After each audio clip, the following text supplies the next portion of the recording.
What's up, my people? You're in the place for Triple D conversation. My name is Tristan Deves, and today we're going to be getting straight into a brand new combo that I've noticed. Obviously, there's been variations of this before, but instead of using Formula Synchron for the Satellite Warrior combo and the Crystron Halqifibrax and the Cross Sheep, we're instead going to be going into the Shooting Riser Dragon that gives us a lot more effective pieces, such as the FA Dawn Dragster, as well as other kind of Satellite Warrior potential later down the line. This also, in the same deck profile, will actually allow you to go into the PK package as well, so you get your options depending on what cards you draw. Now obviously there is potential for one and there is potential for the other, but you have to decide in the moment what's better. Without further ado, let's just get into what cards you're going to need today. So to start off with, in your main deck, you're going to need that generic Lamia, you're going to need a Swell Slime, and you're going to need a Kepler. Now these cards are going to be the ones that you need in your hands, so you can put that aside for now. So that's a 3-card combo, that's all you need.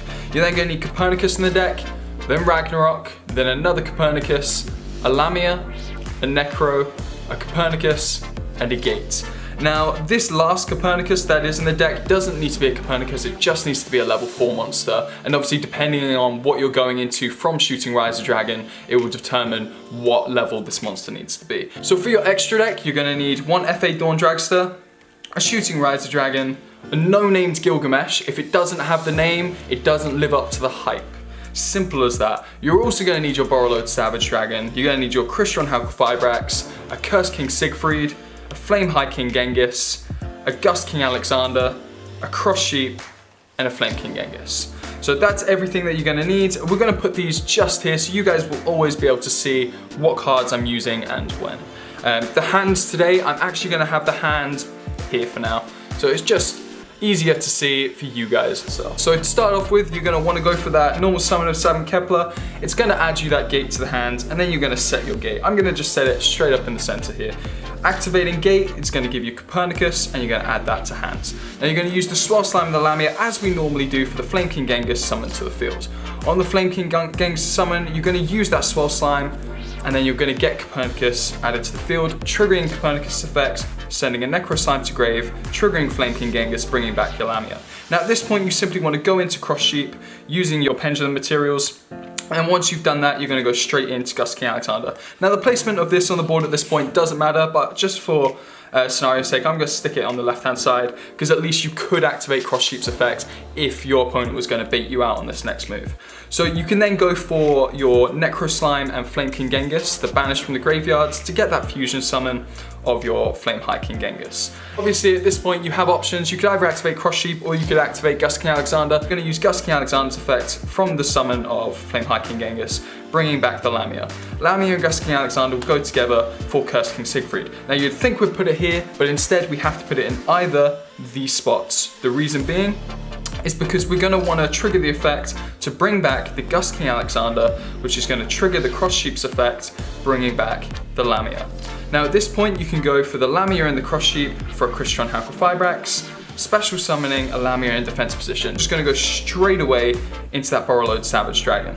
Once you've got into the Borreload Savage Dragon, quickly equip it with that Cross Sheep, and now you have your Omni negate and you also have your Spell and Trap negate. But it doesn't end there. We're then going to go for a Gilgamesh, trigger Gilgamesh's effect to set the scales for Copernicus and for Ragnarok. Now if you're playing with Rage in deck, I would definitely recommend switching out the Savant Copernicus for a Rage. However, it adds even more inconsistencies and you really don't want to be seeing that in your deck. So by taking out Rage, you can still use Copernicus, still then special summon using the Pendulum to trigger, to special summon Copernicus to the field, triggering Abyss King Ragnarok's effect, and then special summoning your Curse King Siegfried. Now at this point, you simply either, if it's your first turn, you pass to your opponent, or if it's your turn to attack, you could simply attack. It won't go for game, but you will do some serious damage at this point. Go to your opponent's main phase and instantly go for that Shooting Riser Dragon. And once you've got Shooting Riser Dragon, you're going to send to the grave a level 4 monster. It doesn't have to be Copernicus, it can literally be any other level 4 monster that you have in your deck. And believe me, there are so many good tech choices that you can put in there to activate all sorts of effects. But for now, we're going to go for that Copernicus, sending that monster to the grave, and then it's going to turn Shooting Riser Dragon's level down to level 3.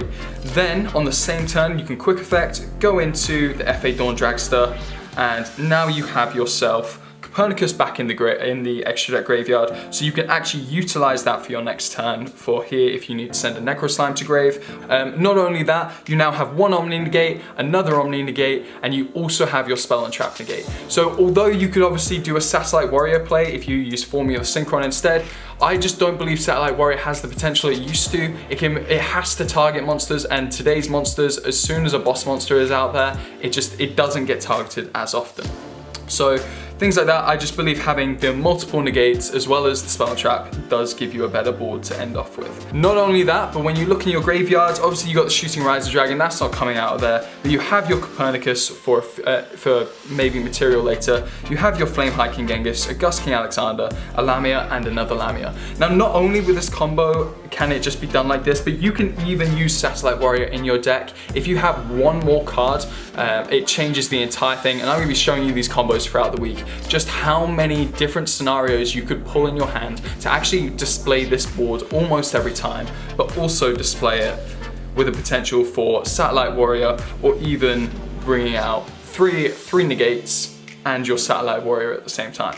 So there is so much potential here, and I do want to show you guys all of that. Now, as we have the format at the moment, it is kind of a nice format. I'm really liking who we're playing against, and I do like the potential of this deck. Crystron Halqifibrax, I don't think it's the fairest card in the world, but I am starting to lean back towards it. My history with this card was a little bit bad to begin with. I really enjoyed playing with Crystron Halqifibrax, but the person who I was always playing against didn't kind of feel like it was fair that I was always getting out these negates. So I actually stopped playing with it for a while. And then when I came back to it, everyone else in the community started saying how toxic it was. Now, Yu-Gi-Oh! For me isn't a toxic game. The community can be a little bit opinionated, and that's completely fine. Everyone has their own opinions, but when it comes to Crystron itself, I felt like everyone was saying how they didn't like the card and they didn't want to see it played. So I personally strayed away from the combos using Crystron Halqifibrax, but now I want it back in my deck due to the fact that it can pull off this really nice combo. It can do some amazing things, and as long as you're not abusing it using tokens, and I will say I have got a token idea coming up in the next few videos using Crystron, but as long as you're not using some crazy token combos that are actually going to break your board, break your opponent's board, then it's absolutely fine. Go for it. Give it a 12, give it a gander. But other than that, Crystron's, honestly, he's starting to come back. I think it's a really good card to go into the deck. It still allows for the PKs, and it still allows utilization of all the cards. Also, it gives us that Borreload Savage Dragon, which I have sorely missed. And same with the FA Dawn Dragster, which is just a crazy, easy tuner to go into. And I do have some more cards that can get you this first turn regardless. So with that all being said, I hope you're all having a great day, and I'll see you in the next video.